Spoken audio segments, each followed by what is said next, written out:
PTN cinema தங்களை அன்புடன் வரவேற்கிறது. நடிகர் திலகத்துடன் ஜெயலலிதா அவங்க இணைந்து நடித்த திரைப்படங்கள் வெற்றியா தோல்வியா என்று தான் பார்க்க போகிறோம். குறிப்பாக நிறைய திரைப்படங்களில் இணைஞ்சு நடிச்சிருக்கிறாங்க. அந்த திரைப்படங்கள்லாம் வெற்றியை கொடுத்ததா தோல்வியை கொடுத்ததா என்று மொத்த திரைப்படங்களோட தரவரிசை பட்டியலை நாம் இந்த வீடியோவில் பார்க்கலாம். வாருங்கள். முதலில் இணைந்து நடித்த திரைப்படம் தான் 1966 மோட்டார் சுந்தரம் பிள்ளை என்ற திரைப்படம். இந்த திரைப்படத்தோட இயக்குனர் எஸ். பாலசுப்ரமணியன். இந்த திரைப்படத்திற்கு இசையமைத்தவர் MS விஸ்வநாதன். இந்த திரைப்படத்தில் நடிகர் திலகம் மற்றும் பலர் இந்த திரைப்படத்தில் இணைந்து நடிச்சிருப்பாங்க. நாகேஷ், ஜெயலலிதா போன்ற பலர் இணைந்து நடிச்சிருந்தாலும் இந்த திரைப்படம் ஒரு பிரமாதமான ஒரு திரைப்படம். திரையரங்கு ரசிகர் மத்தியிலும் ஒரு நல்ல வரவேற்பு பெற்று 100 நாள் ஓடி நல்ல ஒரு வெற்றி திரைப்படமாக மோட்டார் சுந்தரம் பிள்ளை என்ற திரைப்படம் ஒரு வெற்றி திரைப்படமாக அமைந்தது. வசூலையும் சக்கபோடு போட்டது மோட்டார் சுந்தரம் பிள்ளை. இரண்டாவது திரைப்படமாக 1968 கலாட்டா கல்யாணம் என்ற திரைப்படம் CV ராஜேந்திரன் இயக்கத்தில் வெளிவந்தது. MS விஸ்வநாதன் இசையில் வெளிவந்த இந்த திரைப்படத்தில் நடிகர் திலகம் மற்றும் ஜெயலலிதா, நாகேஷ் போன்ற பலர் இணைஞ்சு நடிச்சிருப்பாங்க. ஒரு கலாட்டாவான ஒரு சிறந்த ஒரு திரைப்படம். இந்த திரைப்படம் திரையரங்கில் 100 நாள் கடந்து ஓடி ஒரு வெற்றியை நாட்டியது. வசூல்லையும் இந்த திரைப்படம் சக்கபோடு போட்டு நல்ல ஒரு வெற்றியை கொடுத்த கலாட்டா கல்யாணம். 1968 எங்க ஊர் ராஜா என்ற திரைப்படம். இந்த திரைப்படத்தோட இயக்குனர் P. மாதவன். இந்த திரைப்படத்திற்கு இசையமைத்தவர் MS விஸ்வநாதன். இந்த திரைப்படத்தில் நடிகர் திலகம் மற்றும் ஜெயலலிதா போன்ற பலர் நடிச்சிருப்பாங்க. இந்த திரைப்படத்தில் இரட்டை வேடத்தில் தந்தை மகன் நடிச்சிருப்பாங்க. மகனுக்கு ஜோடியாக தான் ஜெயலலிதா அவங்க இணைந்து நடிச்சிருப்பாங்க. இந்த திரைப்படம் பார்த்தீங்கன்னா நல்ல ஒரு வெற்றி திரைப்படமாக திரையரங்கில் 100 நாள் ஓடி நல்ல வசூலை கொடுத்த ஒரு சிறந்த படைப்புகளாக எங்க ஊர் ராஜா ஒரு வெற்றி படமாக அமைந்தது. 1969 குரு தட்சணை என்ற திரைப்படம் AB நாகராஜன் இயக்கத்தில் வெளிவந்தது. KV மகாதேவன் இசையமைத்திருப்பார். இந்த திரைப்படத்தில் நடிகர் திலகம் மற்றும் ஜெயலலிதா போன்ற பல நடிகர்கள் இந்த திரைப்படத்தில் இணைந்து நடிச்சிருப்பாங்க. இந்த திரைப்படம் குரு தட்சணை என்கிற அளவுக்கு இந்த திரைப்படம் சராசரியாக அந்த அளவுக்கு ஒன்றும் போகல. ஒரு சிறந்த படைப்புகள் கொண்ட ஒரு திரைப்படம் தான். திரையரங்கும் ரசிகர் மட்டிலும் ஒரு நல்ல வரவேற்பு இருந்தது. வசூலை ஓரளவு நார்மலான கலெக்ஷன் கொடுத்த ஒரு சிறந்த படைப்புகளாக கொடுக்கப்பட்ட திரைப்படம் தான் குரு தட்சணை. ஒரு ஆவரேஜான ஒரு வெற்றி கொடுத்த சிறந்த திரைப்படம். அடுத்த திரைப்படமாக தெய்வ மகன் 1969 AC திரு லோகச்சந்திர இயக்கத்தில் வெளிவந்த இந்த திரைப்படத்திற்கு MS விஸ்வநாதன் அவர்கள் இசையமைத்திருப்பார். இந்த திரைப்படத்தில் பார்த்தீங்கன்னா தந்தை மகன் என இரட்டை வேடங்களில் நடிச்சிருப்பாங்க. தெய்வ மகன் என்ற திரைப்படம் சூப்பரான ஒரு ஹிட்டு கொடுத்த ஒரு சிறந்த படைப்புகளாக இந்த திரைப்படமும் அமைந்தது. திரையரங்கும் 100 நாள் வெற்றியை நாட்டியது. பாக்ஸ் ஆஃபீஸ்லையும் ஒரு நல்ல வசூலை கொடுத்தது. ரசிகர் மற்றிலும் திரையரங்கிலும் நல்ல ஒரு சூப்பர் டூப்பர் ஒரு ஹிட் திரைப்படமாக தெய்வ மகன் திரைப்படம் அமைந்தது. ஒரு வெற்றியை நாட்டியது. 1970 வெளிவந்த திரைப்படம் தான் எங்க மாமா. இந்த திரைப்படத்தோட இயக்குனர் AC திரு லோகச்சந்தர். இந்த திரைப்படத்திற்கு இசை அமைத்தவர் MS விஸ்வநாதன். இந்த திரைப்படத்தில் ஜெயலலிதா மற்றும் நடிகர் திலகம் போன்ற பலர் இணைஞ்சு நடிச்சிருப்பாங்க. இந்த திரைப்படத்தை பொறுத்த வரைக்குமே சராசரியாக இந்த திரைப்படம் ஒரு ஆவரேஜான திரைப்படமாகத்தான் அமைந்தது. இந்த திரைப்படம் எதிர்பார்த்த அளவுக்கு சரியாக போகலாம். ஆனால் திரையரங்கிலும் ரசிகர் மத்தியிலும் என்றும் கூட்டங்கள் குறையாத அளவுக்கு நல்ல ஒரு எதிர்பார்ப்பு இருந்த ஒரு சராசரியான ஒரு திரைப்படம். இந்த திரைப்படத்தை பொறுத்த வரைக்குமே பார்த்தீங்கன்னா ஓரளவு ஆவரேஜாக ஓடிய எங்க மாமா திரைப்படம் ஒரு சுமாரான திரைப்படம். அடுத்த திரைப்படமாக எங்கிருந்தோ வந்தாள் என்ற திரைப்படம் 1970 வெளிவந்தது. AC திரு லோகச்சந்திர இயக்கத்தில் வெளிவந்த இந்த திரைப்படத்திற்கு MS விஸ்வநாதன் அவர்கள் இசையமைத்திருப்பார். நடிகர் திலகம், ஜெயலலிதா போன்ற பலர் இணைந்து நடிச்சிருப்பாங்க. இந்த திரைப்படம் திரையரங்கில் சக்கப்போடு போட்டுச்சு. இந்த திரைப்படம் 100 நாள் திரையரங்கில் ஓடி நல்ல ஒரு வெற்றி திரைப்படமாக அமைந்தது. பாக்ஸ் ஆஃப் வசூலையும் ஒரு சிறந்த படைப்புகளாக அமைந்தது. எங்கிருந்தோ வந்தால் திரையரங்கும் ரசிகர் மத்தியிலும் நல்ல எதிர்பார்ப்பு அளவுக்கு சூப்பர் டூப்பர் ஒரு ஹிட் கொடுத்த திரைப்படமாக அமைந்தது. இந்த திரைப்படம் 100 நாள் வெற்றியை நாடி பாக்ஸ் ஆஃபீஸ்லையும் சரி சக்கப்போடு போட்டு வசூலையும் ஒரு சூப்பரான ஒரு திரைப்படமாக அமைந்தது. எங்கிருந்தோ வந்தால் ஒரு வெற்றியை நாட்டிய சிறந்த படைப்புகளாக அமைந்தது. அடுத்த திரைப்படமாக பாதுகாப்பு 1970 பீம்சிங் இயக்கத்தில் வெளிவந்த இந்த திரைப்படத்திற்கு MS விஸ்வநாதன் அவர்கள் இசையமைத்திருப்பார். இந்த திரைப்படத்தில் நடிகர் திலகம் மற்றும் ஜெயலலிதா போன்ற பல ரசிகர்கள் இந்த திரைப்படத்தில் நடிச்சிருப்பாங்க. MN நம்பியார் போன்ற. இந்த திரைப்படம் பார்த்தீங்கன்னா எதிர்பார்த்த அளவுக்கு சரியாக போகலை. இந்த திரைப்படம் ஒரு தோல்வி திரைப்படமாக தான் அமைந்தது. பாதுகாப்பு அந்த அளவுக்கு பாதுகாப்பாக இருவருக்கும் இந்த திரைப்படம் அமையவில்லை. இந்த திரைப்படம் திரையரங்கு ரசிகர் மத்தியிலும் எதிர்பார்த்த அளவுக்கு சரியாக போகவில்லை. பாதுகாப்பு திரைப்படம் ஒரு தோல்வி திரைப்படமாக அமைந்தது. அடுத்த திரைப்படமாக சுமதி என் சுந்தரி என்ற திரைப்படம் 1971 CV ராஜேந்திரன் இயக்கத்தில் வெளிவந்தது. MS விஸ்வநாதன் இசையில் ஜெயலலிதா மற்றும் நடிகர் திலகம் போன்ற பலர் இந்த திரைப்படத்தில் இணைஞ்சு நடிச்சிருப்பாங்க. இந்த திரைப்படம் ரசிகர் மத்தியிலும் மக்கள் மத்தியிலும் நல்ல எதிர்பார்ப்பு அடைந்தது. சக்கப்போடு போட்டது வசூலையும். இந்த திரைப்படம் திரையரங்கில் 100 நாள் ஓடி சராசரியாக நல்ல ஒரு சூப்பர் டூப்பர் ஒரு வெற்றியை கொடுத்த சிறந்த திரைப்படமாக இந்த திரைப்படம் வந்தது. சுமதி என் சுந்தரி என்ற பாடலும் சரி இந்த திரைப்படத்தில் மிக அருமையான ஒரு கோணத்தில் ஒரு வெற்றியை நாட்டியது. சுமதி என் சுந்தரி ஒரு வெற்றி படைப்புகள். அடுத்த திரைப்படமாக சவ்வாலே சமாளி என்ற திரைப்படம் 1971ஆம் ஆண்டு மல்லியம் ராஜகோபால் இயக்கத்தில் வெளிவந்த இந்த திரைப்படத்திற்கு MS விஸ்வநாதன் அவர்கள் இசையமைத்திருப்பார். இந்த திரைப்படத்தில் நடிகர் திலகம் மற்றும் ஜெயலலிதா போன்ற பலர் நடிச்சிருப்பாங்க. இந்த திரைப்படத்தில் இருக்க பாட்டு எல்லாமே சூப்பரான ஒரு ஹிட் கொடுத்தது.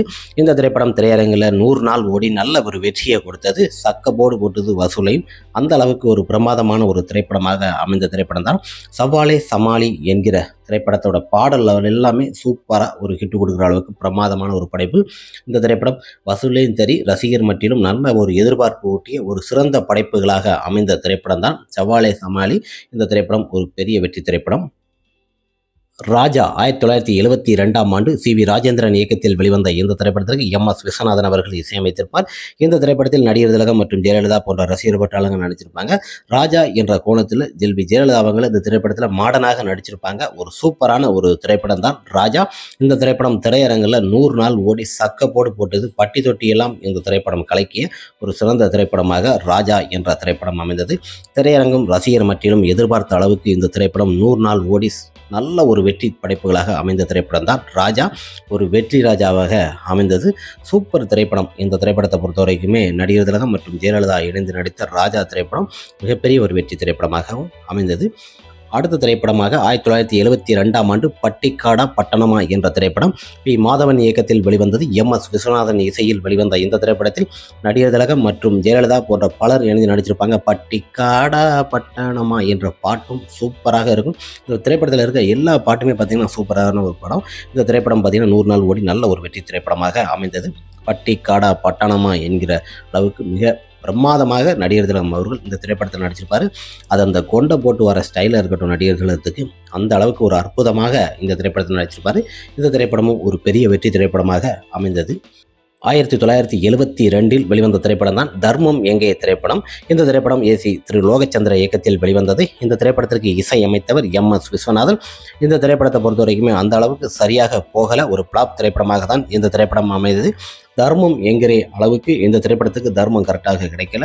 இந்த திரைப்படத்தில் நடிகர் திலகம் மற்றும் ஜெயலலிதா போன்ற பலர் நடிச்சிருப்பாங்க. பல கட்டப்பில் இந்த திரைப்படத்தில் நடிச்சிருந்தாலும் இந்த திரைப்படம் எதிர்பார்த்த அளவுக்கு சராசரியாக போகவில்லை. ஒரு தோல்வியாக தான் அமைந்தது. அடுத்த திரைப்படமாக நீதி 1972ஆம் ஆண்டு CV ராஜேந்திரன் இயக்கத்தில் வெளிவந்த இந்த திரைப்படத்தில் MS விஸ்வநாதன் அவர்கள் இசையமைத்திருப்பார். இந்த திரைப்படத்தில் நடிகர் திலகம் மற்றும் ஜெயலலிதா போன்ற பலர் இணைந்து நடிச்சிருப்பாங்க. ஜவஹர் ஜானகி போன்ற பலர் இணைந்து நடிச்சிருந்தாலும் இந்த நீதி என்கிற அளவுக்கு இந்த திரைப்படம் பார்த்தீங்கன்னா எதிர்பார்த்த அளவுக்கு 100 நாள் ஓடி நல்ல ஒரு வெற்றியை நாட்டிய திரையரங்கும் ரசிகர் மட்டிலும் எதிர்பார்த்த அளவுக்கு சராசரியாக சூப்பரான ஒரு வெற்றியை கொடுத்த திரைப்படமாக நீதி திரைப்படம் அமைந்தது. இந்த திரைப்படம் ஒரு தாறுமாறான ஒரு திரைப்படமாக அமைந்திருக்கும். நீதி என்கிற அளவுக்கு ஒரு அற்புதமான படைப்புகள் கொண்ட ஒரு சூப்பர் திரைப்படம் தான் நீதி. 100 நாள் ஓடி நல்ல ஒரு வெற்றியை நாட்டியது. பாக்ஸ் ஆஃபீஸில் நல்ல ஒரு வசூல் கொடுத்த சிறந்த திரைப்படம். 1974ஆம் ஆண்டு வெளிவந்த திரைப்படம் தான் தாய். டி யோகானந்தன் இயக்கத்தில் வெளிவந்த இந்த திரைப்படத்திற்கு MS விஸ்வநாதன் அவர்கள் இசையமைத்திருப்பார். இந்த திரைப்படத்தை பொறுத்த வரைக்குமே ரொம்ப ஒரு எதிர்பார்ப்பு இருந்தது. தாய் என்கிற அளவுக்கு ஒரு பிரமாதமான ஒரு படைப்புகள் கொடுக்கப்பட்ட திரைப்படம் தான் யோகானந்த் அவரோட இயக்கத்தில். இந்த திரைப்படத்தை பொறுத்த வரைக்கும் திரையரங்கிலும் ரசிகர் மற்றும் எதிர்பார்த்த அளவுக்கு இந்த திரைப்படம் சராசரியாக போகல. ஒரு சுமாரான ஒரு திரைப்படம் தான். ஒரு தோல்வி திரைப்படமாக அமைந்தது. அடுத்த திரைப்படமாக 1974ஆம் ஆண்டு வெளிவந்த திரைப்படம் தான் அன்பே தேடி. இந்த திரைப்படத்தோட இயக்குனர் முக்தா சீனிவாசராவ் இயக்கியிருக்கிறார். இந்த திரைப்படத்தை MS விஸ்வநாதன் இசையில் ஒரு அற்புதமான ஒரு திரைப்படம் அன்பே தேடி. இந்த திரைப்படம் திரையரங்கில் 100 நாள் ஓடி சக்கப்போடு போட்டது. வசூலையும் நல்ல ஒரு வசூலை கொடுத்த ஒரு சிறந்த படைப்புகளாக அமைந்த திரைப்படம் தான் நடிகர் திலகம் மற்றும் ஜெயலலிதா இணைந்து நடித்த பட்டைய கலப்புற அளவுக்கு வேற லெவலில் ஒரு ஹிட் கொடுத்த அன்பே தேடி திரைப்படம் 100 நாள் திரையரங்கை எட்டி சூப்பரான ஒரு வசூல் கொடுத்த அன்பே தேடி ஒரு திரைப்படம் ஒரு வெற்றி திரைப்படமாக அமைந்தது. அடுத்த திரைப்படமாக 1975ஆம் ஆண்டு வெளிவந்த திரைப்படம் தான் அவன்தான் மனிதன். AC திரு லோகச்சந்திர இயக்கத்தில் வெளிவந்த இந்த திரைப்படத்திற்கு MS விஸ்வநாதன் அவர்கள் இசையமைத்திருப்பார். இந்த திரைப்படம் திரையரங்கும் ரசிகர் மற்றும் நல்ல ஒரு வெற்றியை கொடுத்த சிறந்த படைப்புகளாக அமைந்தது. இந்த திரைப்படம் திரையரங்கில் 100 நாள் ஓடி சூப்பரான ஒரு ஹிட் கொடுத்த திரைப்படமாக அமைந்தது. நடிகர் திலகம் அவர்களின் திரையரங்கும் ரசிகர் மட்டிலும் நல்ல ஒரு எதிர்பார்ப்புடைய சூப்பர் டூப்பர் ஒரு வெற்றி கொடுத்த அவன்தான் மனிதன் என்கிற அளவுக்கு ஒரு சூப்பரான ஒரு திரைப்படமாக இந்த திரைப்படம் வெற்றியை நாட்டியது. அடுத்த திரைப்படமாக 1975 வெளிவந்த திரைப்படம் தான் பாட்டும் பரதமும் என்ற திரைப்படம். பி. மாதவன் இயக்கத்தில் MS விஸ்வநாதன் இசையில் வெளிவந்த இந்த திரைப்படம் பார்த்தீங்கன்னா திரையரங்கு ரசிகர் மத்தியிலும் மிகப்பெரிய ஒரு எதிர்பார்ப்புகளை ஊட்டிய திரைப்படம் பாட்டும் பரதமும். இந்த திரைப்படம் எதிர்பார்த்த அளவுக்கு சரியாக போகவில்லை. ஒரு தோல்வி திரைப்படமாக தான் இந்த திரைப்படமும் அமைந்தது. இந்த திரைப்படத்தில் நடன புயலாக நமது ஜெயலலிதா அவங்க நடிச்சிருப்பாங்க. நடிகர் திலகம் மிக ஈக்குவலாக ஒரு அற்புத ஒரு நடனமாக இந்த எதிர்பார்த்த அளவுக்கு இந்த திரைப்படம் பாட்டும் பரதமும் என்ற திரைப்படம் ஒரு தோல்வி திரைப்படமாக அமைந்தது. அடுத்த திரைப்படமாக சித்ரா பௌர்ணமி என்ற திரைப்படம் 1976ஆம் ஆண்டு வெளிவந்த திரைப்படம். ஜெயலலிதா அவங்களும் நடிகர் திலகமும் கடைசியாக இணைந்து நடித்த திரைப்படம். இந்த திரைப்படம் பி. மாதவன் இயக்கத்தில் MS விஸ்வநாதன் இசையில் வெளிவந்த திரைப்படம். சித்ரா பௌர்ணமி என்கிற அளவுக்கு இருவரோட கெட்டப்பும் படமும் நல்லா தான் இருக்கும். ஆனால் ஓரளவு சராசரியான வசூலை கொடுத்துருக்கு. இந்த திரைப்படம் தோல்வி திரைப்படமாக தான் அமைந்தது. சித்ரா பௌர்ணமி அந்த அளவுக்கு எதிர்பார்த்த அளவுக்கு ஒரு வெற்றியை நாட்டவில்லை. சித்ரா பௌர்ணமி திரைப்படம் ஒரு சராசரியான ஒரு பாக்ஸ் ஆஃப் வசூலை கொடுத்திருந்தாலும் இந்த திரைப்படம் ரசிகர்களுக்கும் மக்கள் மத்தியிலும் ஒரு எதிர்பார்த்த அளவுக்கு சராசரியான ஒரு வெற்றியை கொடுக்கல. ஒரு தோல்வியாக தான் சித்ரா பௌர்ணமி திரைப்படம் லாஸ்ட் திரைப்படம் அமைந்தது. ஓகே ஃப்ரெண்ட்ஸ், நடிகர் திலகம் அவர் கூட ஜெயலலிதா அவங்க இணைந்து நடித்த திரைப்படங்கள் வெற்றியா தோல்வியா என்று தான் பார்த்தோம். கிட்டத்தட்ட ஒரு 19-20 திரைப்படங்களை இணைந்து நடிச்சிருக்காங்க. அந்த 19 திரைப்படத்திலும் பார்த்தீங்கன்னா நிறைய 100 நாள் வெற்றி திரைப்படங்களை தான் கொடுத்துருக்காங்க. தோல்வி திரைப்படங்களை பொறுத்த வரைக்கும் ஒரு 2-3 திரைப்படம் தான் தோல்வி திரைப்படமாக அமைந்ததுக்கு. மற்ற திரைப்படங்கள் எல்லாமே நல்ல ஒரு வெற்றி, நல்ல வசூல் கொடுத்த ஒரு சிறந்த திரைப்படமாக தான் அமைந்தது. நடிகர் திலகம் அவங்க கூட ஜெயலலிதா இணைந்து நடித்த திரைப்படங்கள் எல்லாமே நல்ல ஒரு வெற்றி திரைப்படம் தான். ஒரு 3 நாள் திரைப்படம் தோல்வி திரைப்படம். இதில் எதுவும் திரைப்படங்கள் விடுபட்டிருந்தால் கமெண்ட் பாக்ஸில் கமெண்ட் பண்ணுங்கள். வெற்றியாக தோல்வியாக இருந்தாலும் அந்த திரைப்படத்தை வந்து கமெண்ட் பாக்ஸில் பட்டியலிடுங்க. ஓகே ஃப்ரெண்ட்ஸ், நெக்ஸ்ட் ஒரு வீடியோவில் பார்க்கலாம். நடிகர் திலகம் மற்றும் ஜெயலலிதா அவங்க இணைந்து நடித்த திரைப்படங்கள் வெற்றியா தோல்வியா என்று தான் இந்த வீடியோவில் நம்ம வரிசையாக பார்த்தோம். பிடிச்சிருந்தால் லைக் பண்ணுங்கள், ஷேர் பண்ணுங்கள். நெக்ஸ்ட் ஒரு வீடியோவில் பார்க்கலாம். Bye friends.